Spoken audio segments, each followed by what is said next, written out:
And I am so excited because I have author of the new bestseller, 6 Months to Six Figures, Peter Voogd. And he's here. Peter, thanks for being here. Oh, thanks for having me, Matt. I'm excited. I'm ready to roll, man. I'm energized as always.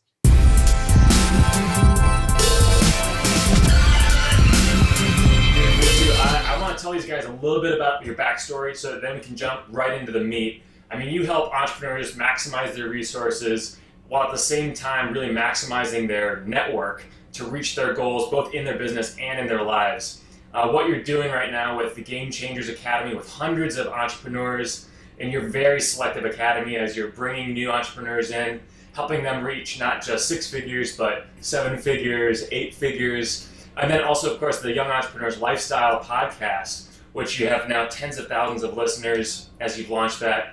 I had a chance to listen to some of that as well. You know, I had over 20 hours in the car last week, so I took some of your advice to heart and listened to your entire audiobook, which I think is still in the top 5 on Audible right now. Are you sick of my voice or not? Dude, not at all, man. Well, especially since I listen to my audiobooks on 1.5 speed. It's nice to hear your actual voice that is a couple octaves lower. Yeah, absolutely, man. Well, dude, your story really struck a chord with me because, you know, at age 15, you were doing a manual labor job for your dad's business, and you're like, hey, this is not the life for me. I want to go and figure out how to make money like entrepreneurs make. You had a couple different businesses. You had an eBay business where you made $91 in a day when your friend who had the same job you previously had made only 63, kind of changed your perspective on things. And then you even got into doing direct selling with Cutco knives, and that resonated with me, being a former vacuum cleaner salesman, doing the direct sales door to door. Talk to me a little bit about that experience selling Cutco knives. How old were you at the time?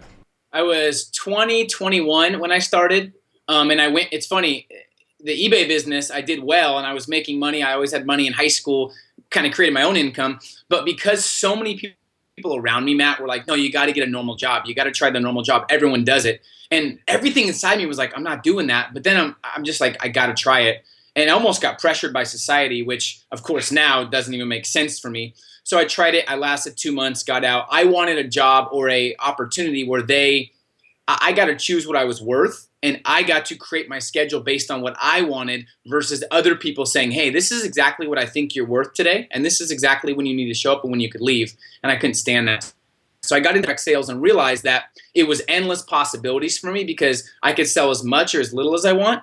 I could be consistent. I could take days off. But the reality is it's a double-edged sword because you have to be disciplined and you have to make sure you know how to plan your schedule. So I got in super excited. And one of my mistakes was, Matt, I don't know if you've experienced this, is I had a lot of drive and ambition and energy, but that's not enough these days. So does everybody else. The key is doing the unrequired things that most people don't do, which is why most people are struggling right now. So I had the energy, but I didn't know how to manage my schedule. I didn't know how to be consistent. Go ahead. Well, talk to me about that unrequired. You talk about the unrequired thing in order to be successful. What's an example for that, maybe that you used there when you were at Cutco?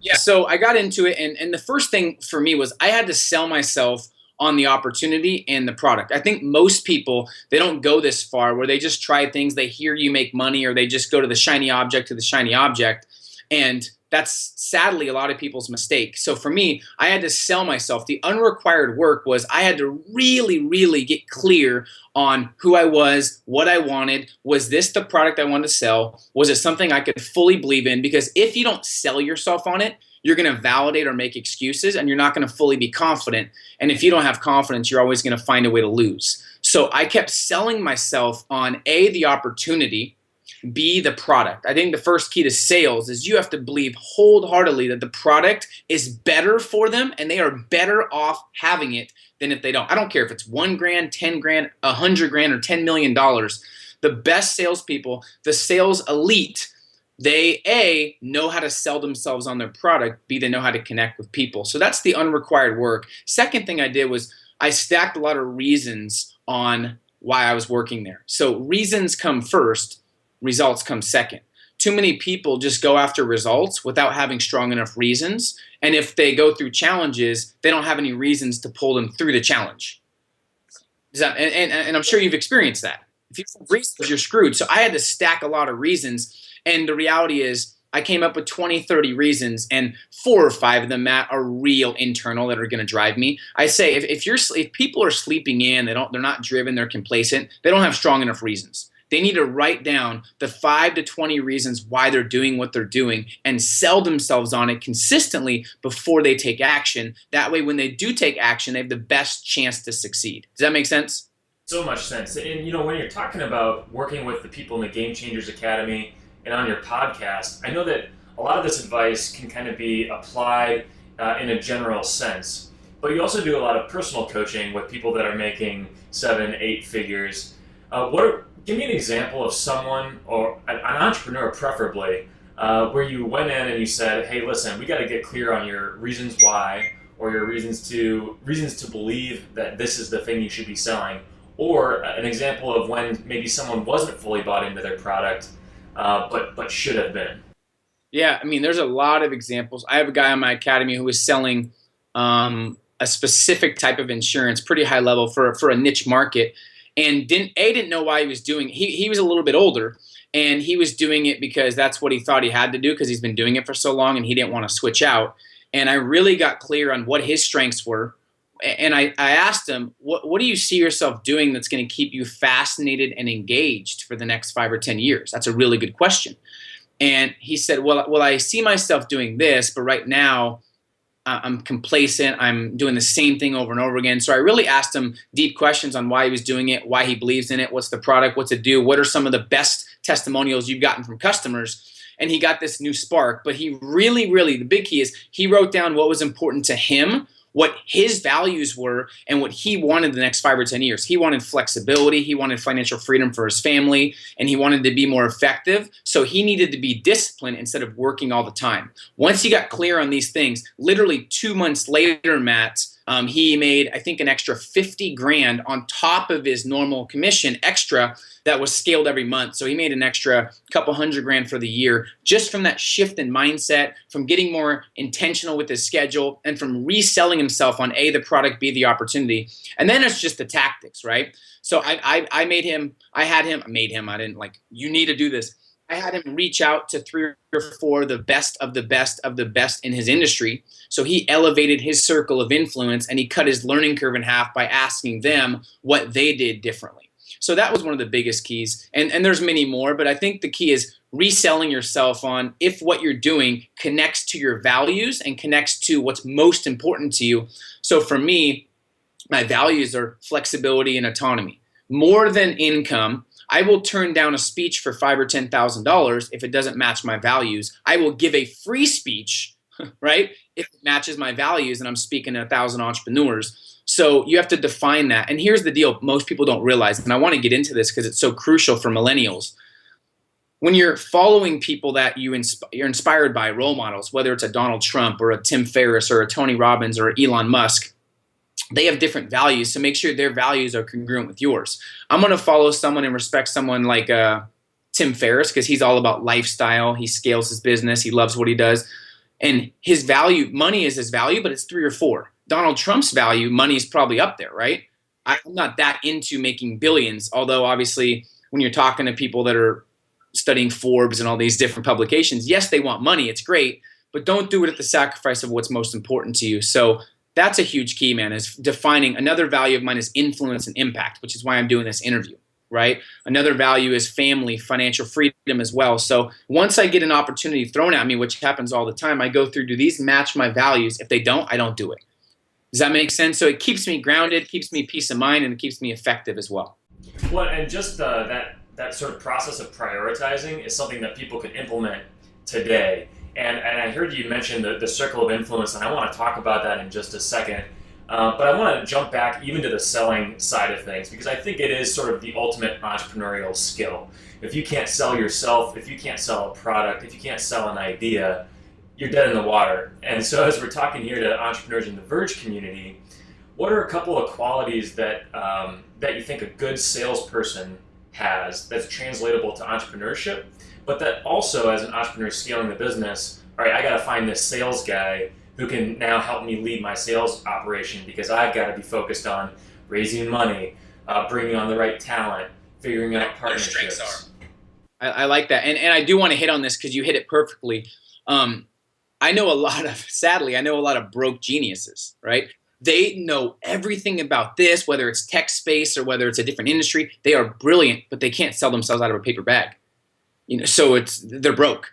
You have to sell to get the idea and product out there to translate into value and make money. So I think the first thing is resilience.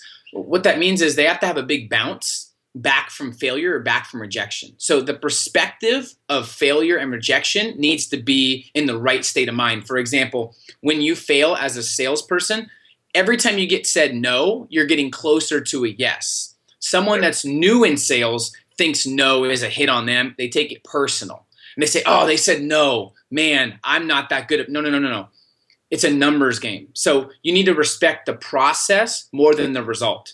So for example, is you need to make sure that you're consistent, and when you're making your phone calls or when you're selling something, set the numbers goals, not the results goals, because you can't really control the results. So I would say, okay, you're going to do 10 appointments and you're going to make 50 calls this week, no matter what happens. And keeping an even keel, Matt, is one of the biggest skills you can have as a sales professional. You have a huge day, you sell $1 million worth of stuff, or you sell $5,000 worth of stuff. Great. Quick celebration, short recoveries is key. You have a day where you have all no sales, even keel. If you keep the same mindset and the same confidence no matter what happens, that's a big way to be consistent and to be, I guess, thriving in that industry. Another key is making sure you focus on habits versus just inspiration. I see a lot of salespeople in the tech space, out of the tech space, whether it's direct sales or door to door. They're always motivating themselves and they're getting inspired, but they're not creating sustained habits. Now, inspiration's needed to create action, but you need the habits are going to really define what you're doing, because inspiration's short term and it feels good in the moment, but the reality is it's hard to sustain because you don't have the habits, and habits are what really define what you do every single day, if that makes sense. So habits over inspiration. I think making sure you have 3 or 4 people in your Rolodex that you can connect with before your demos or before your appointments or before your sales calls to get you in the right state of mind. So getting in the right state of mind before your sales presentation is a huge key. And what I always did from 2005 and 6 on to now is after every single appointment, presentation, whatever you're doing sales-wise, I said, what did I do well? What can I do better? Now, if you do this, you're not going to have that many bad appointments in a row. People don't invest their past mistakes into their future preparation. So if people can just say, okay, what did I do well? I did well building rapport. I didn't do well being confident in the closing. Okay, that's what I need to work on next. So I think that the action of trial and error and asking the right questions before and after the appointment is a huge key. And you mix that with repetition and practice and making sure you have a Rolodex of people that are already in your industry crushing it. You can't help but succeed because you're going to be around those people that have already succeeded and been where you want to go. Does that make sense? Yeah, I was with you 100%, except this whole Rolodex thing. I don't know what that is. I'm totally messing with you, man. You scared me for a second. But to translate for the millennials, Rolodex equals CRM or LinkedIn or some sort of contact information. And your network. Yeah, having a network around you. You're giving you a hard time, man. I 100% love what you had to say in your book. You have a lot of great habits that people can dive into and almost take your exact recipes. I love that you drew so much information from so many great people, that all the books that I've read too over the years, and kind of made that story your own and did a really great job of making those tried and true principles relevant again. One of which is increasing your circle of influence. So can you talk to me a little bit more about that particular habit and what you're doing currently to continue increasing your circle of influence? Yeah, good question. That was the biggest turning point for me in my entire life. When I was broke and stressed and struggling and discouraged and I felt hopeless, I was living in a 1-bedroom apartment in a pretty rough area in the Seattle area, and I didn't have furniture. I had like a mattress and that's it. And all my savings was spent. And to be honest, Matt, not a lot of people know this. I talk about it in my book, but I didn't even have money to go to the drive-thru. And it's hard to come from a place of confidence when you're lacking the resources and the funds. But the reality is, one lesson, side note, a bonus lesson. Is it okay if I give you a little bonus lesson sometimes? Always. So your confidence needs to never waver regardless of what your accounts look like. So a lot of people, their confidence goes higher when they have more money and lower when they don't. That's horrible. You have to keep the confidence. So anyways, I was at home and I was studying all the notes I had from a recent event. And a quote stuck out that I never forget, and you probably remember this from the book. If you want to be a millionaire, who do you talk to? And I'm thinking, well, millionaires. But the answer is billionaires, so you can get there a lot quicker and speed up your learning curve. And at that moment, I don't know what it was, but it clicked. I didn't have any other option. I had to make it work. And I've realized that you only know how strong you really are until being strong is the only option you have. So the reality is you'll never know how strong you are until your back's against the wall. So for me, I realized everyone I was connecting with, Matt, wasn't where I wanted to be. They were okay with mediocrity. They weren't making much money, but they were okay with that. So I immediately evaluated my circle of influence, and I was able to write down who I was hanging out with that was affecting my mindset, who are my maintenance friends, who are my growth friends, and I wrote down a list of the top 5 in my industry that I wanted to connect with. And I immediately went to them, and talk about cutting your learning curve in half. I wanted to do millions in sales, so I only connected with people that were already doing millions in sales. It totally shifted my mindset. It transformed my energy, my thought process. Subconsciously, it gave me a lot more confidence, and it inspired me daily. So the question people need to ask is, who do you spend the most time with, and how are they affecting you? And the reality is, if you hang out with 5 intelligent people, you'll be the 6th, right? You hang out with 5 millionaires, you'll eventually be the 6th. But if you hang out with 5 idiots, you tell me what's going to happen. It's inevitable, right? And I'm not going to say I was hanging out with idiots, but I was saying I was hanging out with people that had low standards, that did not mind mediocrity when I couldn't stand mediocrity. So I identified the top 5, and I consistently reached out to them, built relationships with them, and I was relentless in reaching out. And I found out that there's no one you can't get a hold of if you're focused enough. I remember transitioning out of direct sales, getting into another part of entrepreneurship, and I reached out to Gary Vaynerchuk. We had a 45-minute conversation while he was at the airport. And I'm like thinking in my head, how did I just get a hold of this guy? And he's so famous, right? But every single person I've connected with, whether it's Ariana Huffington, whether it's Eric Thomas, whether it's whoever, Brian Tracy, the reality is they're not that hard to get a hold of. So now I just consistently am networking. I'm consistently reaching out, adding value. I'm identifying the best of the best at what I want to do and who I want to emulate and connect with, and I reach out to them. And luckily now I have a following where I can add value, and I can share their articles. I can share their products, programs, or what they're doing to the millions that I impact. So we have leverage now, and we can mutually beneficially help each other. So I'm just consistently reaching out, man, and I'm consistently buying books of people that I admire, reading them and writing reviews and helping them out. I'm getting them on my academy to speak, and that's one of the big ones is we have a new multimillionaire every month speak to our academy members. And when they speak, I ask them to promote what they're doing, and a lot of my academy members will go buy it or share it or influence them in some way, whether it's write a review on Amazon for them or buy their book or get them booked for a speech in their industry. So I'm just consistently adding value and trying to reach out to people that I know inspire me and raise my standards and take my game up a notch. So there's not really a specific tactic.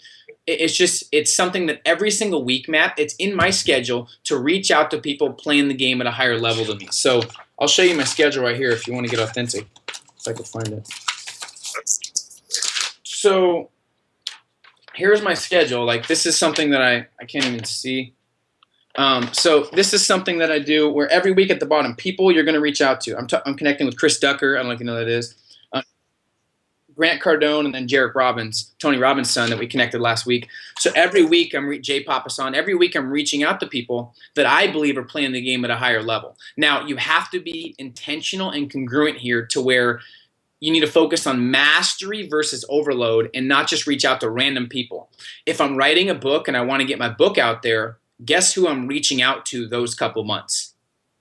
authors, best-selling authors, New York Times best-selling authors. If I'm launching a program or I'm creating a masterclass or an academy, I'm going to reach out to the best of the best who have created academies or launched programs at the highest level. Like I'm working on a masterclass focused on productivity, and David Siteman Garland, if you heard of him, is best at that. So we connected for an hour while I was in Tahoe a couple weeks ago. So I'm congruent and I'm intentional with who I connect with. I'm not just random like most people. So you have to be intentional, if that makes sense. That makes a ton of sense. And I know, a lot of entrepreneurs know that they need to do this and make this a habit. But it's very hard sometimes because our brains want to protect themselves. And so they create excuses that stand in the way of that. Not entrepreneurs in the Verge group, obviously, but other entrepreneurs out there, might make excuses and say, well, like I don't have the network that Peter has, and I don't have the level of influence. So Ariana Huffington isn't going to take an interview with me. Can you take me back? Take me back before you had this big network and this big influence, and that first or second big connection that you made. How did you make that connection, and what was your approach like? Good question. So you have to realize that everyone who has a network now once didn't. So you have to change your perspective, and it's a lot of times it's a personal issue, it's an insecurity, and you don't have any certainty that you can connect with these people. So the first step, let's just back up, is increasing your level of certainty that you can connect with people like that, whether you have anything to offer or not.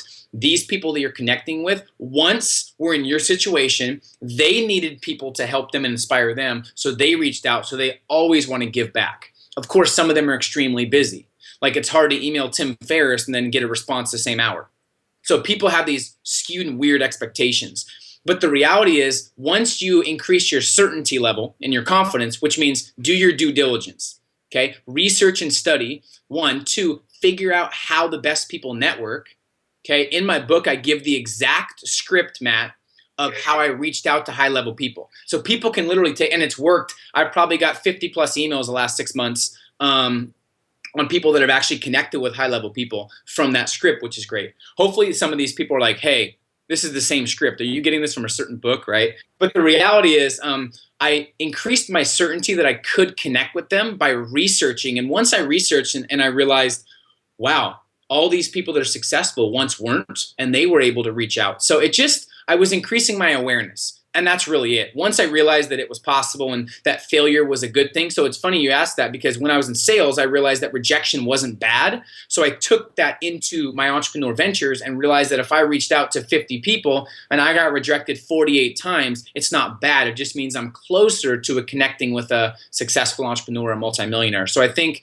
it goes hand in hand for me. People that have never been in sales, you have to get around other people that have connected with high-level people, figure out how they did it, and you have to do whatever you can to increase your confidence to take that action. And when you said they make excuses, here's what I say to that. Yes, they don't have strong enough reasons, but if people are making excuses, they have to be okay with mediocrity or okay with being broke. What I can't stand is someone complaining or bitching about not getting their company to where it needs to be, but then also making excuses. How can you do that? You're putting yourself in the situation where you're not thriving. So if you're going to make excuses, be okay with struggling, right? If you're not okay with struggling, don't make excuses. Does that make sense? As people want this level 10 success, Matt, but they have level 3 habits. Or they want level 10 income, but they have a level 1 money mindset. So the perspective has to be there where they need to be aware of how to do it. They need to try and they need to test. And if it doesn't happen, just keep working until it does. And then once you get that first win, like when I kept connected with Gary, it was over, where I was like, oh, this is awesome. I can connect with more people now. So I needed that little confidence boost as well. If that makes sense. Sure. Well, it seems like, for you, a lot of these things kind of link back to mastery of the emotions and how emotions play into business. And can you tell me, like, maybe one of the main insights you had with yourself over the years where it was kind of like, you just sort of change your perspective on things, and going back, you look at a former version of yourself and like, I can't believe I was even that person at one point in time that would make an excuse or procrastinate something or take something personally. Was there one particular thing for you and an experience that made you make that change? Yep. So good question. 2009, we all set goals. I was a manager running a whole organization up in the Seattle area, and I was running a sales team. And every year they had the managers say their goals for the year. And the biggest, craziest goal was doing $1 million for the year. and probably less than 0.01% of people did it. So everyone says that with their goal and then go over their goal from the year before. And of course, Matt, everyone's like, that's my goal last year. What was your goal last year? Same thing. Did you hit it? No. And I was young. I was 22, 23, and I was so sick of people just not following through on their word. I'm like, I'm doing $1 million this year no matter what it takes. I would have been the quickest manager in the history of the company to do $1 million, so it wasn't easy. So there was 4 months left, and I wasn't on track. I had to do some absurd, crazy, insane number. But 2 things. 1, I had a mentor that told me exactly what to do, so I didn't have to think about it. 2, I was reading Brian Tracy's Maximum Achievement, okay? Every single page of that book, I swear, is like the only limitations are in your own mind. The only limitations are in your own mind. That's it. So I was like, geez, all these limitations are in my mind. And then I put my excuse meter up and I said, has someone else with the same months to go as me done this much sales? And I'm like, yes, it's been done. So I know it's possible. So the reality is every single morning I got up at 5 and I reprogrammed my mind. I wrote down my strongest reasons and I focused on exactly how I was going to feel when I completed it. And then I realized that the person with the most confidence always wins. So I would block my insecurities by writing down new ways to act versus old ways to act. And I did that for 4 straight months, man. I kept writing down my goals, my reasons, my schedule. I kept my focus on the priorities that are most important, that yielded the most results. And the biggest key is I kept faith till the last second, and we were able to hit that goal. And from that moment, I realized that anything is possible to those who value their goals, their dreams, and their visions over their current excuses or realities. So I don't know if that answered your question, but that was a turning point for me where I realized that was possible. I remember a week where I was like, if I ever did $40,000 in 1 week as a manager, it would be unbelievable. Well, fast forward, I did $132,000 in a week.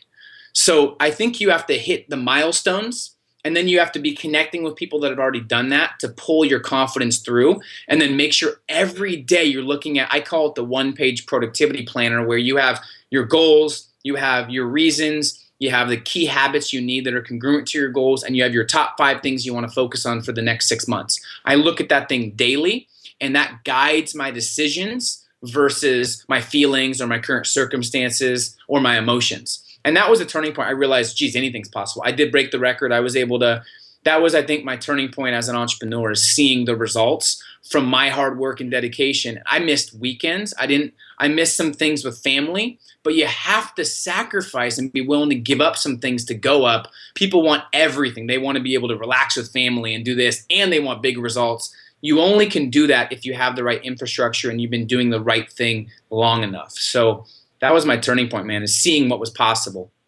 What you talked about, the one day productivity planner. Do you have a template of that, or one page? Sorry. Yeah, actually, I could link it down below. I have it for you. So it really is. Yeah, the biggest key is you have to have a simple vision statement, like a short vision statement. What's your ideal outcome in the next 6 months? Then you have to put your big 5 for the next 6 months. What's your big 5? Finish your book, get 100 sales, create 6 figures, whatever. Underneath it, that's where you have your top 5 most powerful internal reasons and ambitions that are going to drive you. And then below that, you put your values. So what are my key values? You always want to remember your values. And then right below that, I put the key behaviors and habits that you have to develop and consistently display that are congruent with those big 5. And you don't need to figure those out. You talk to people that are already playing the game at a higher level. They will tell you what the best habits are. People try to do all these things themselves, Matt, and figure everything out themselves. And their ego gets in the way, and they end up banging their head against the wall. And it takes them so much longer to get to an end result than they would have got if they actually reached out to people. So I look at that thing daily, and I let it guide me versus whatever's happening in the moment. You know what I mean? I absolutely know what you mean. I have the same habit, probably a different template with a lot of similarities. Yeah. So I'm excited to see what you've got and add it to mine. Do you have 1 page? Is yours 1 page? That's the key. You have to simplify. Get rid of all the noise in your head and all the overwhelm, and simplify into what really matters. And most of the things don't matter. You know what I mean? Doing something unimportant well doesn't make it way more important, right? Do what's important at the highest level, keep doing it, and you'll be able to see big results. Well, I appreciate you sharing your experience and what you're doing right now. Obviously, people can follow you at Peter Voogd 23 on Twitter. We'll link it up here. Obviously, checking out Game Changers Academy. Is there anywhere else you want to send people who are currently tuning into this? Yeah, the Entrepreneur Breakthrough. I'm giving away some free resources there as well. I know you got a great audience. That I'm giving away my actual blueprint of. I have a productivity mastery blueprint. I teach my academy, and I did a very deep dive 45-minute call for them on just my best productivity practices.